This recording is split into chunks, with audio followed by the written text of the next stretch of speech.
राम सभी को। तो आज था मैं ट्राइसेप्स का वर्कआउट स्ट्रेचिंग करके मैंने एक सेट बैक डिप्स मार ली ताकि अपने ट्राइसेप्स में रेडी कर लिए वेट लेने के लिए। और शॉर्ट ग्रिप बेंच प्रेस मैंने स्टार्ट किया।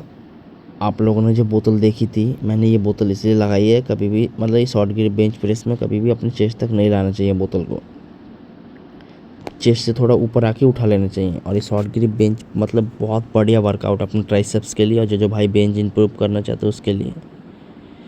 फिर इसके बाद मैंने सेकंड सेट मारा था पुली पुश डाउन।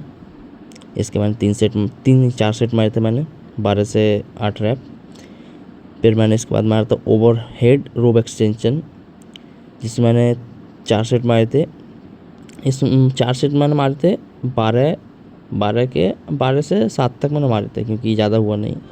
फिर इसके बाद मैंने तुम्हारा डंबल किक बैक, इसमें मैंने वही 4 सेट मारे थे। तो राम राम सभी को। आज का यही तक वर्कआउट था। लाइक करो, कमेंट करो, सपोर्ट करो प्लीज़।